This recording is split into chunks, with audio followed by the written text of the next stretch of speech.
Bonjour, soyez les bienvenus au Club 700. Vous avez raison pour prendre ce rendez-vous, parce que Dieu vous aime de façon inconditionnelle. Et nous avons les preuves pour ça. Bonjour, pasteur. Bonjour, Massi. C'est la vérité. Hein? C'est la vérité. Et comme tu le dis toujours, cette vérité, lorsqu'on l'a, on la possède, la vie est différente, tout à fait différente. Oui. En fait, nous allons aller avec le premier témoignage, c'est celui de Tressa, qui était une enfant ignorée, incomprise par sa famille durant toute son enfance. Sa présence était égale à son absence, comme on dit souvent. Résultat, une vie chaotique. Ce n'est pas un beau tableau à voir, mais suivez. États-Unis contre Tressa Brantley. Cela m'a sidérée parce que qui étais-je pour me battre contre les États-Unis? Je ne pouvais pas gagner cela. Face à des poursuites fédérales en matière de drogue, Tressa Mitchener se demandait comment sa vie était tombée si bas. Au fond, elle avait toujours l'impression d'être la petite fille dont les parents ont divorcé quand elle avait 3 ans. Il n'y avait pas d'amour, pas de « je t'aime », de câlins ou ces choses que vous voyez à la télé. Je me souviens que ma mère travaillait et essayait de bien s'occuper de nous. Mais à un moment, elle a développé une addiction à l'alcool. Mon père, lui, n'était vraiment pas là pour nous. Ado, elle a suivi ses amis, séchant les cours et volant à l'étalage. Je pense que je l'ai fait parce que j'essayais de me faire accepter. Je voulais faire partie du groupe. J'étais en colère, blessée et hors contrôle. C'était comme si la vie n'avait aucune importance à mes yeux. À 15 ans, Tressa a été envoyée dans un centre de détention juvénile. Elle était également enceinte d'un garçon de 21 ans contre lequel sa mère l'avait mise en garde. Je me sentais aimée. Quelqu'un s'intéressait à moi. J'ai trouvé ce gars qui s'intéresse à moi. Alors maman, tu ne sais pas de quoi tu parles. 6 mois plus tard, quand elle est sortie, elle provoqua la rage de sa mère en allant vivre avec l'homme en question. Dealer et drogué, il est devenu abusif quand elle a essayé de partir avec leur fils. Un jour, il l'a frappée au point qu'elle en a perdu connaissance. Je suis allée à la salle de bain pour me regarder dans le miroir et j'avais des yeux au beurre noir. J'étais fatiguée et j'avais envie de laisser tomber. Mais à l'époque, j'avais déjà eu mon premier fils. Si je laissais tomber, qu'allait-il lui arriver? Il lui interdisait également de travailler. Sa mère ayant déménagé et n'ayant pas de revenus, sa seule option était de rester avec lui. Je n'avais pas d'argent. Je n'avais pas de logement.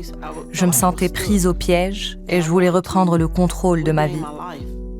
Après que Tressa a eu son 2e fils, elle a pris contact avec sa tante, Jackie. Celle-ci n'avait pas les moyens de l'aider, mais a essayé d'encourager Tressa dans une autre direction. Ma tante m'invitait sans cesse à l'église. Ou alors elle prenait mes garçons à l'église avec elle. Même si elle savait que j'avais mon style de vie, elle me le demandait. J'avais entendu des choses sur Dieu, mais je ne le connaissais pas. Finalement, Tressa a décidé que la seule façon de gagner de l'argent sans que le père de ses enfants ne le sache était de vendre de la drogue. Et elle connaissait beaucoup de dealers. Je leur ai donc demandé de me laisser essayer. Et vite, je suis passée d'1 kilo à plusieurs kilos de cocaïne. J'avais 150 000 $ à disposition pour faire ce que je voulais. J'achetais des vêtements, des voitures, des maisons, tout ce que je voulais. Maintenant qu'elle avait de l'argent et la protection d'amis, Tressa pouvait enfin partir. Elle a vécu les 8 années suivantes en vivant une vie de dealer et en blanchissant de l'argent. La vie était belle, mais dans le fond, je n'étais toujours pas heureuse. Je n'avais ni paix, ni joie. J'ai dépensé 80 000 $ pour acheter une voiture. 3 semaines plus tard, j'avais à nouveau la même sensation. Je me suis mise à me demander ce qui n'allait pas chez moi. C'était comme s'il y avait un grand vide en moi et je ne pouvais pas comprendre pourquoi. Un soir, Tressa a décidé que sa tante Jackie avait peut-être raison. J'ai dit à Dieu, « Dieu, si tu existes, il doit y avoir mieux comme plan pour ma vie. Je suis fatiguée, aide-moi. Seigneur, aide-moi. » 3 jours plus tard, Tressa a été arrêtée et accusée de complot pour trafic de drogue et blanchiment d'argent. Son premier coup de téléphone de prison a été à sa tante Jackie. Reste calme, sois en paix. Dieu combattra pour toi, sois calme. Reste en paix. Nous allons continuer d'avancer. Nous allons continuer de gagner du terrain et c'est ce que nous avons fait. Puis plus tard, des pasteurs sont venus à la prison. Tressa les a écoutés parler de Jésus d'une façon qu'elle a finalement comprise. Peu importe ce que vous avez fait dans la vie, il peut sauver votre vie. C'est pour cela qu'il est mort. Je lui ai demandé de venir dans ma vie, de m'aider, de sauver mon âme, de redresser ma vie, de faire de moi une personne nouvelle. Montre-moi à quoi tu m'as destiné, Seigneur. Tressa a été condamnée et a passé 5 ans et demi en prison. Elle se plongeait chaque jour dans la Bible et est sortie en tant que personne très différente. Mon cœur a complètement changé. Je me sens à présent submergée d'amour. J'ai été délivrée de tout ce qui me faisait mal, parce que j'ai commencé à découvrir l'amour d'un père, l'amour d'un ami, l'amour d'un frère, l'amour de Dieu. Cela a tout changé en moi. Oui. Je suis très fière, très fière. C'est Dieu. Regardez ce qu'il peut faire. Tressa a pardonné à ses parents et s'est réconciliée avec chacun d'entre eux. Elle vit maintenant un mariage heureux avec Willie et partage avec d'autres la vérité qu'elle a trouvée. Mon but aujourd'hui est d'aider des gens à changer de vie, à grandir en Christ, à le connaître. À l'intérieur, j'ai la joie, la paix, le bonheur. Il m'a libérée. Trouver la vie. Je vous donne un peu cette citation.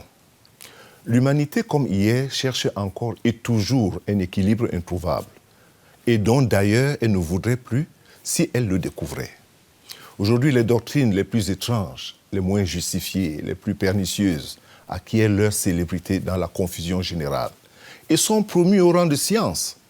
Dans ce désordre, ne dit-on pas que là naîtront les impératifs de l'avenir et que n'a-t-on pas dit du rôle de l'instruction publique et de la culture populaire dans la promotion des peuples, dans l'évolution sociale, vers l'affranchissement et du bonheur des masses. Or, nous savons que les faits actuels montrent une triste démonstration qu'avec le développement des écoles et des universités, ce qui est venu, ce n'est ni la liberté, ni le bonheur, mais de nouveau est dû asservissement. La terre est remplie aujourd'hui de savants, d'ingénieurs, de professeurs, de techniciens, de psychologues, des lettrés, des étudiants.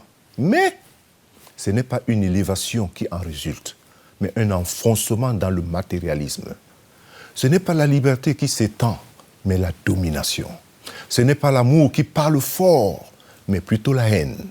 Ce n'est pas la paix qui s'établit, mais la guerre. Fin de citation. Et pourquoi ? Tout simplement parce que lorsque la parole de Dieu n'est plus reçue au fond des cœurs, ce qui s'établit, ce sont les illusions qui la remplacent.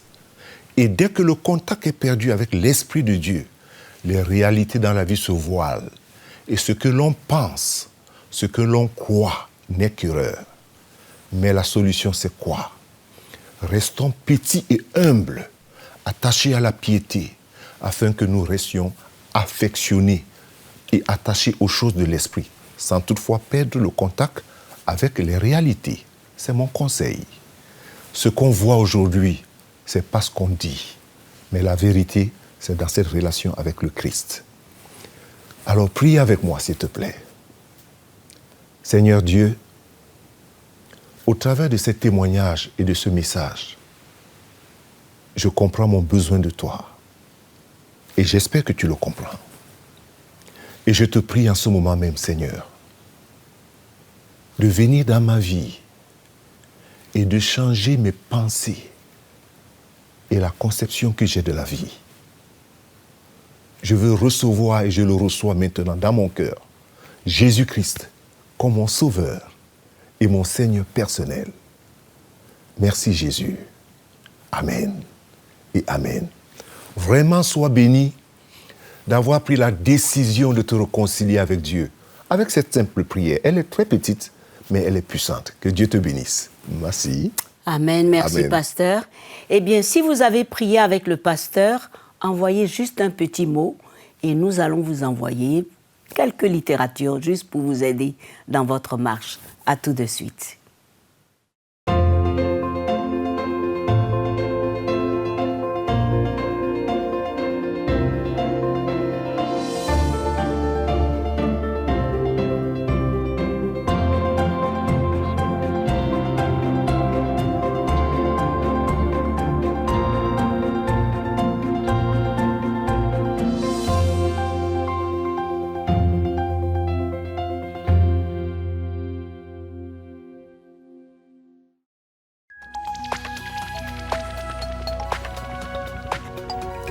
Si vous avez des questions spirituelles, des besoins de prière ou même si vous avez besoin de conseils, n'hésitez pas à nous contacter aujourd'hui à cette adresse ou au numéro suivant.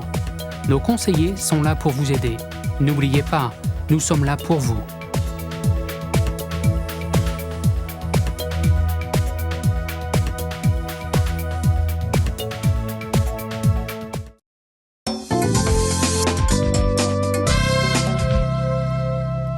Bienvenue encore au Club 700.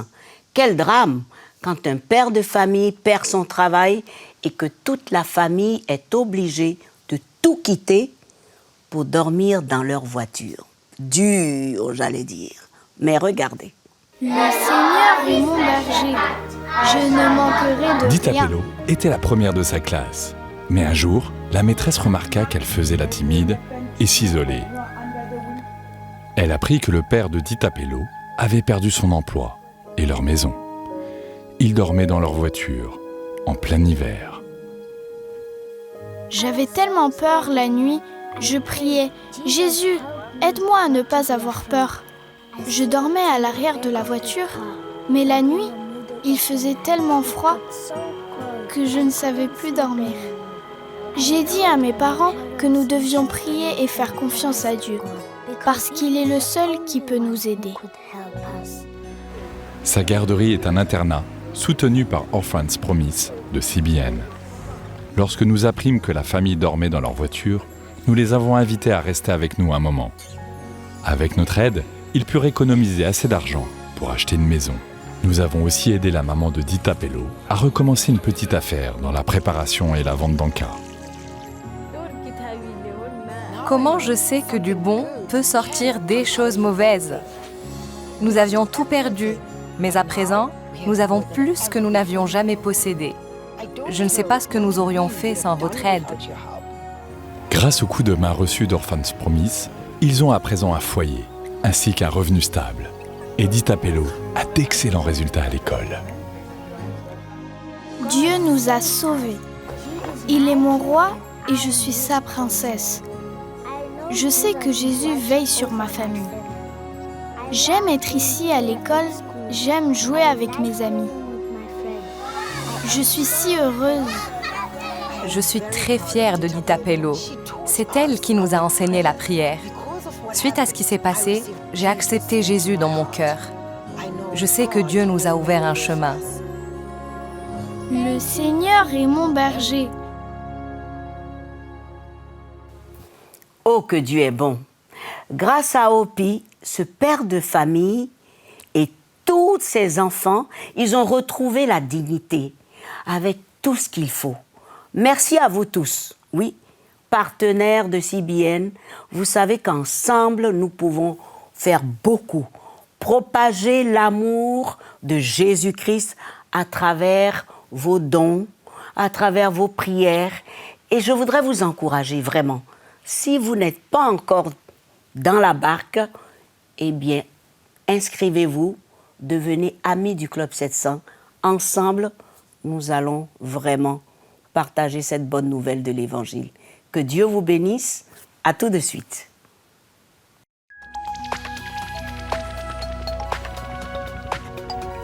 Si vous avez des questions spirituelles, des besoins de prière ou même si vous avez besoin de conseils, n'hésitez pas à nous contacter aujourd'hui à cette adresse ou au numéro suivant. Nos conseillers sont là pour vous aider. N'oubliez pas, nous sommes là pour vous.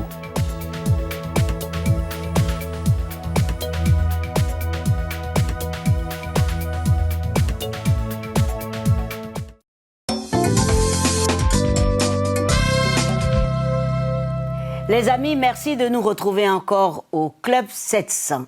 C'est la rubrique questions-réponses. Maintenant, avec votre ami préféré, le pasteur. Merci. Je suis l'ami préféré de tout le monde dans le Club 700. Oh là là, je ne suis pas jalouse. Sois tranquille. Pas de problème. OK. Pasteur, que donner si je n'ai pas d'argent pour la dîme? Massi, la dîme, ce n'est pas toujours l'argent. D'ailleurs, ça n'a pas toujours été l'argent dans la Bible. La dîme, à l'époque, quand on regarde dans l'Ancien Testament, c'était le fruit de la terre. Le 10e de ce qu'on a. Oui, c'est ce qu'on donnait comme dîme. Donc, il ne faut pas se... C'est vrai, aujourd'hui, dans notre monde, en Occident, en Afrique, partout, tout ce qu'on entend par dîme, on voit cela, de l'argent. Aussi parce que peut-être c'est plus facile à l'utilisation, à beaucoup de choses. Mais la dîme, lorsqu'on n'a pas l'argent à donner comme dîme, on peut donner autre chose.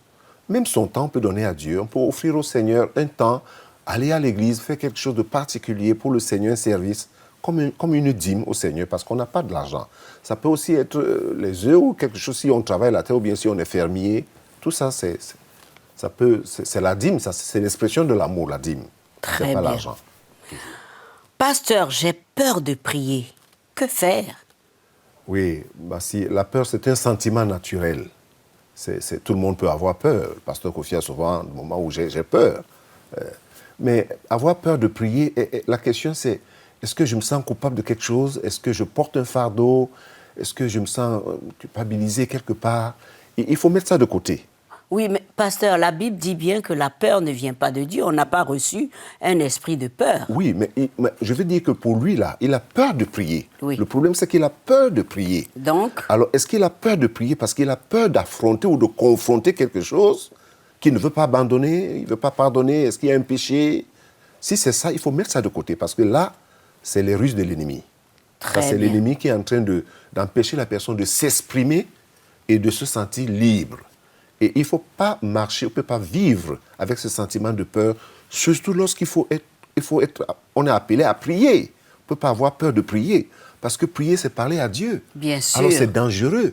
Il faut rejeter cela au nom de Jésus-Christ. Ce n'est pas bien. Très bien. Est-ce que je peux choisir de donner l'argent prévu pour ma dîme à des œuvres caritatives? Oui, on peut le faire. Et il faut le faire. Parce que aussi, il faut comprendre à quoi servaient les dîmes dans la Bible.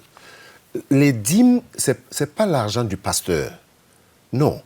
La dîme, lorsqu'on lit dans les Écritures, c'était pour, le sacrificateur, évidemment, c'est-à-dire le berger, les veuves, les orphelins, l'étranger, le migrant. C'est à eux. Donc, qu'on apporte dans la maison Voilà, de Dieu. pour donner, pour venir en aide aux étrangers, aux veuves, aux orphelins, à tous ceux qui sont vraiment dans le besoin, en plus du sacrificateur, c'est-à-dire du berger. Alors c'est pour ça que je dis oui, on peut le donner à une œuvre caritative, mais il faut surtout demander à son pasteur. Il ne faut pas que ça ait l'air de la rébellion, Oui. ou bien que j'encourage la rébellion dans ce sens. Il faut en discuter avec son pasteur quand on a le fardeau de donner à une œuvre. Oui, de le faire. mais quand on dit apporter la dîme dans la maison de Dieu... Oui. Bon, en fait, la personne peut-être, ou les personnes, pensent qu'en donnant à une œuvre, ils sont en train de faire ce que l'Église doit normalement faire. Parce que l'Église, c'est aussi sa mission de regarder des missions caritatives et d'aider les veuves et les orphelins. Voilà, tout à fait. C'est comme très ça. important. Bon, ben, on en reparlera. D'accord, d'accord.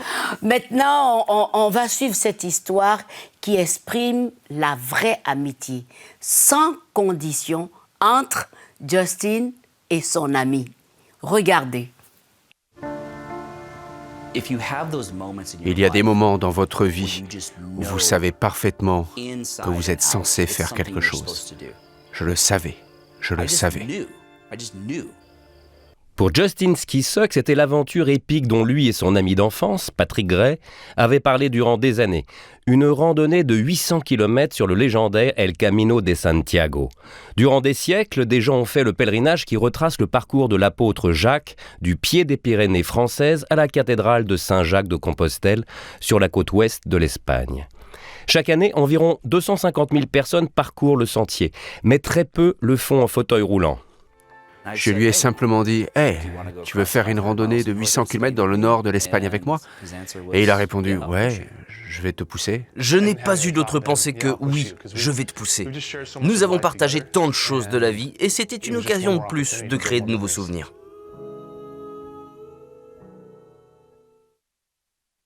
Leur amitié a commencé il y a 40 ans.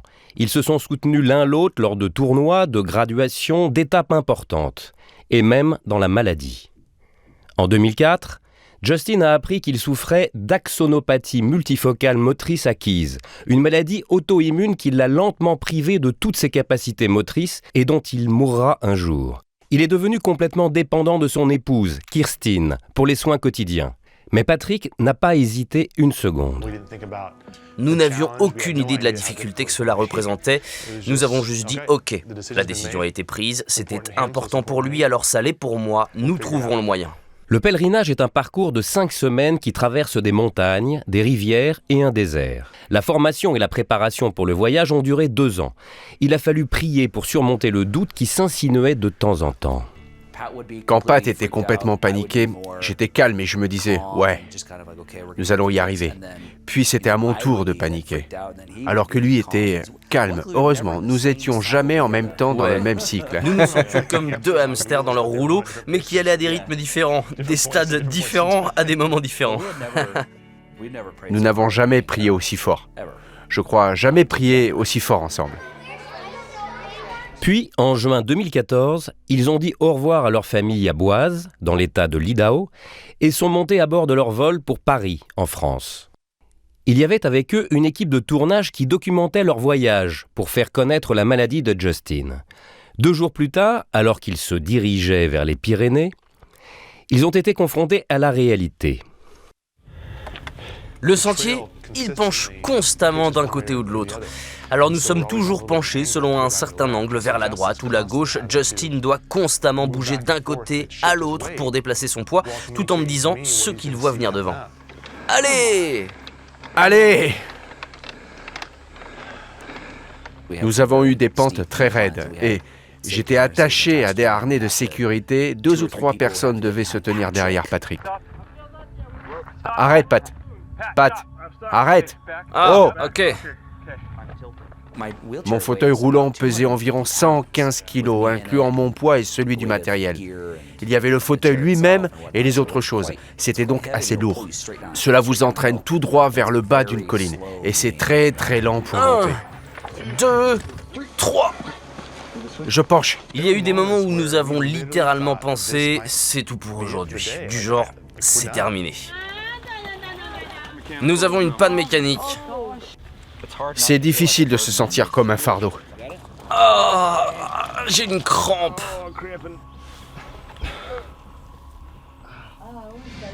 Je ne sais pas combien de temps il lui reste.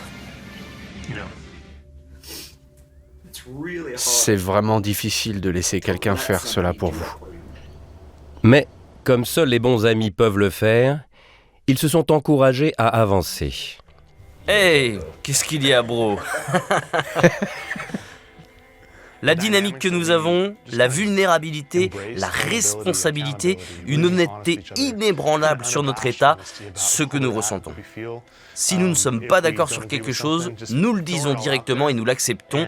A, le dire, et B, accepter de le recevoir. Cela crée une dynamique qui existe là où il n'y a pas de peur. Il n'y a pas de peur dans notre relation. Je pense que c'est dans cela que Dieu a vraiment été en mesure de nous façonner dans l'unité. Nous avons mis de côté nos attentes. Ça s'est passé comme ça s'est passé.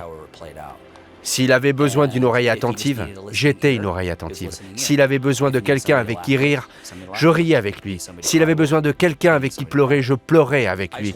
Je voulais simplement être là pour lui. Bon, sérieusement, mec, c'est le moment de marcher. Je fais juste semblant, les gars. Mais leur honnêteté et leur confiance n'étaient pas les seules choses qui les ont aidés dans ce voyage.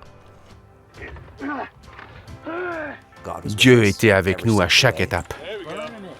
Quelqu'un pouvait arriver de nulle part, certains les appellent des anges, et qu'ils soient des anges ou pas, vous savez, je ne sais pas, mais ce sont des personnes que Dieu utilise. Nous avons rencontré des gens de 27 pays, plus de 100 personnes nous ont aidés à au moins 100 moments ou périodes de temps. Des gens ont été placés sur notre chemin pour une raison. Avec Dieu et l'aide de parfaits étrangers, Justin et Patrick ont complété leur pèlerinage en 35 jours. Avec le recul, ils en sont venus à apprécier encore plus leur amitié. Pour eux, il ne s'agit pas de sacrifice ou d'humilité, il s'agit d'amour. Ce voyage m'a révélé la vérité. Nous sommes tellement meilleurs ensemble que seuls. Nous sommes censés vivre notre vie ensemble, et c'est à cela que Dieu nous appelle. C'est bien plus passionnant, bien plus amusant. Cela vous emmène là où vous n'auriez jamais pensé aller ou être en tant que personne. Oh mon Dieu! Très souvent, la beauté que Dieu veut nous faire voir est à l'intérieur de nous-mêmes. La provision est à l'intérieur de nous. L'occasion d'expérimenter l'amour de Dieu se trouve dans l'amour qu'il déverse dans notre épouse et notre époux ou nos enfants. C'est la communauté. C'est accepter les autres et les aimer de façon téméraire et passionnée. Depuis leur retour d'Espagne, Justin et Patrick ont fondé Push Inc., un organisme qui aide les groupes et les individus à réaliser leurs rêves. Ensemble, ils ont coécrit leur premier livre, ont inspiré le public lors de conférences de motivation et attendent avec impatience le documentaire intitulé « I'll Push You », « Je vais te pousser », qui sortira en octobre. Vous pouvez voir Dieu à l'œuvre. Vous le pouvez. Vous pouvez voir Dieu à l'œuvre juste devant vous. Lorsque vous demandez à Dieu de prendre le contrôle de votre vie, tenez-vous bien, car vous allez vivre une folle aventure. Ah oui, quelle belle illustration d'amour. Hein. Et qu'est-ce que ça te rappelle? Oh, l'histoire de ces amis-là, qui, Oui. dans les évangiles, ont dû percer le mur, je vais dire la toiture, Oui. pour faire descendre le malade devant le Seigneur. Leur ami. Leur ami. Ça, c'est l'expression d'un amour très fort. Très, très fort. Et il a été guéri. Oui. Et c'est ce que nous partageons avec tous ceux qui nous regardent. Tout à fait, Massi. Qui sachent que cet amour de Dieu est toujours inconditionnel. N'est-ce pas? Vraiment. N'est-ce pas? Et la parole nous dit souvent l'espérance, la foi, l'amour. Mais ce qui reste, c'est l'amour. Et c'est ce qui doit vous conduire à visiter nos sites. Facebook, les bureaux régionaux, notre site et vous inscrire pour être ami du Club 700. Cette émission est terminée, pasteur. Avec tout le plaisir, Massi. Avec tout le plaisir. N'est-ce pas? Que Dieu vous garde et à la semaine prochaine.